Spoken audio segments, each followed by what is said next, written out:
នៅក្នុងវីដេអូនេះខ្ញុំនឹងប្រាប់ tip អំពីទាំងអស់គ្នាចំនួន2នៅក្នុងកម្មវិធី Microsoft Word ហើយគឺជាការទី1គឺការកែពាក្យហើយទី3គឺជាការលុបអញ្ចឹងបើទោះបីជាទាំងអស់គ្នាមានពាក្យនៅក្នុងទំព័ររាប់រយទំព័រក៏ដោយទាំងអស់គ្នាគ្រាន់តែចុចតែត្រឹមតែ2 click តែប៉ុណ្ណោះទាំងអស់គ្នាអាចកែវាបានដោយយ៉ាងងាយស្រួលហើយលឿនបំផុតកុំឲ្យខាត់ពេលទាំងអស់គ្នាយូរយើងចូលទៅកាន់ផ្ទាំងការងារយើងតែម្ដងទៅនៅក្នុងនេះខ្ញុំសូមប្រាប់អំពីតាក់ទងទៅនឹងលក្ខខណ្ឌនៃការធ្វើតាមវិធីសាស្ត្ររបស់ខ្ញុំនឹងទី1គឺយើងធ្វើការបដូរពាក្យឬក៏ចង់ស្វែងរកពាក្យឧទាហរណ៍ថាឬក៏អត្ថបទណាមួយក៏ដោយឬក៏ clear ណាមួយក៏ដោយទាំងអស់គ្នាចូលនៅត្រង់កន្លែងនេះបាទខ្ញុំសូម in តិចមកចូលនៅក្នុងកន្លែង replace ហើយបន្តមកទៀតយើងចេះយើងចង់បានពាក្យអីគេនៅត្រង់កន្លែង file នេះមែនទេ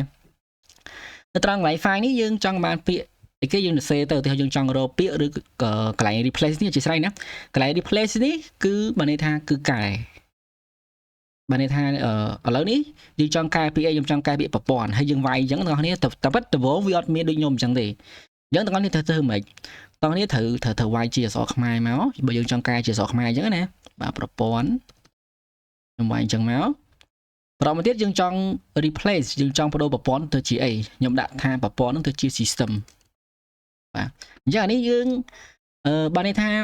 ឲ្យតាមានអក្សរពាក្យថាប្រព័ន្ធហ្នឹងបងប្អូនអាចកែបដូរទៅជា system ហ្នឹងគឺទាំងអស់បញ្ជាក់ម្ដងទៀតគឺកែទៅទាំងអស់មិនមែនកែទៅតែមួយទេបើសិនជាលក្ខខណ្ឌថាបងប្អូនមាននៅក្នុងអត្ថបទ2 3ហ្នឹងឬក៏ប្រមាណអក្សរឬក៏ប្រមាណតំពរហ្នឹងបងប្អូនកែតែលក្ខខណ្ឌណាមួយឬក៏កែតិចទេបងប្អូនត្រូវកែម្ដងមួយហ្នឹងណា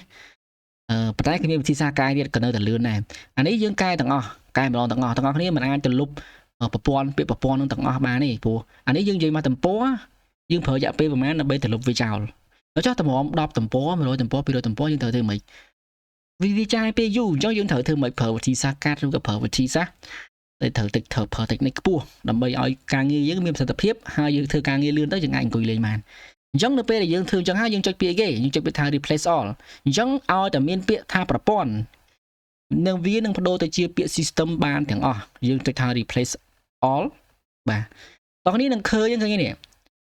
វាមិនវាបដូរទៅជាពាក្យប្រព័ន្ធទាំងអស់សំទោសបដូរពីប្រព័ន្ធទៅជា system ទាំងអស់អញ្ចឹងបន្តមកទៀតខ្ញុំចង់លុបពាក្យប្រព័ន្ធនឹងចោលខ្ញុំអត់ចង់មានអធិស្ឋានខ្ញុំចង់លុបពាក្យsystem នឹងចោលខ្ញុំអត់ចង់នេះទេអត់ចង់ឲ្យវាមានពាក្យនឹងទេយើងចូលទៅកន្លែង replace កន្លែងនឹងដដែលបាទឃើញទេប្រមកយើងចូលទៅកន្លែងនឹងទៀតដដែលណាយើងនេះមកយើងចុចកន្លែងនេះណា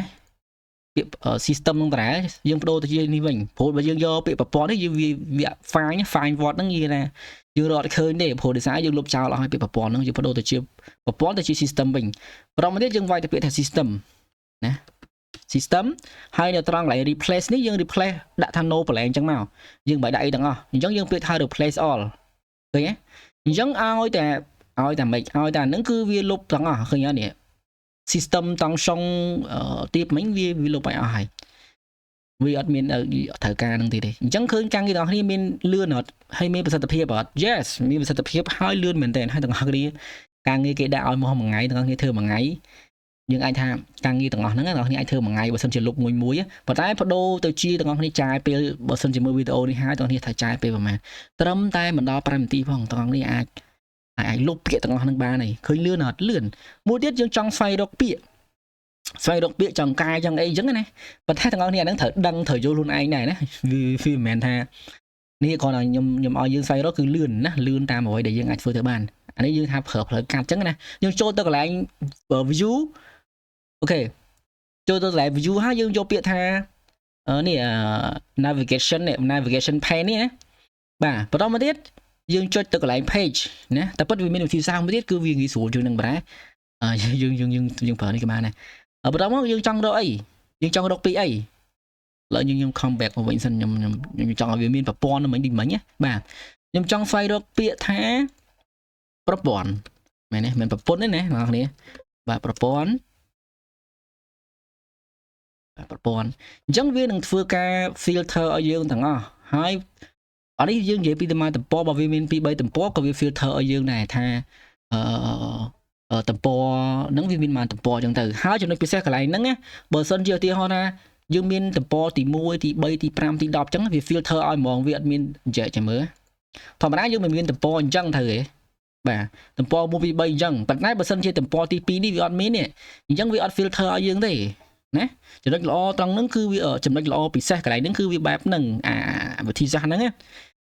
បាទអញ្ចឹងខ្ញុំគិតថា yes យើងអាចចង់ធ្វើអីក៏បាននេះគឺយើងចង់រកហ្នឹងណាបាទឥឡូវខ្ញុំប្រើវិធីសាស្ត្រហ្នឹងទេលឿនមិនទៅជីអញ្ចឹងណាសេលេងត្រូវហើយបាទប្រព័ន្ធស៊ីខុសទៀត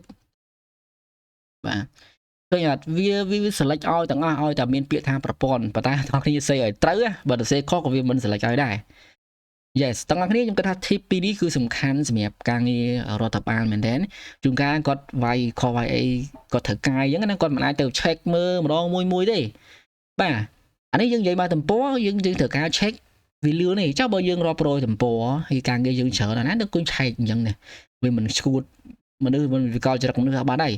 អញ្ចឹងយើងធ្វើ design នេះជា perfect សម្រាប់អ្នកដែលគាត់ទៅសេអក្សរច្រើនសេអីគាត់ចង់រកពាក្យណាមួយយើងវាយតែពាក្យហ្នឹងទៅយើងគាត់ថា it's okay មែនទេគឺល្អមែនទេ it's good ញ៉េខ្ញុំគិតថាវីដេអូនេះខ្ញុំគិតថាទាំងអស់គ្នាគួរតែ share មែនទេបើមិន share ទៀតខ្ញុំនឹងនិយាយថាមិនទេហើយជាចុងក្រោយទាំងគ្នាបើសិនជាមានចង់វគ្គសិក្សា design MVP ទាំងគ្នាអាចតាក់ទងមកកាន់សាលាឯកទេសនេះបានអរគុណច្រើនទាំងអស់គ្នាសង្ឃឹមថាវីដេអូមួយនេះជាចំណុចសំខាន់សម្រាប់ទាំងអស់គ្នាជួបគ្នានៅវីដេអូក្រោយទៀត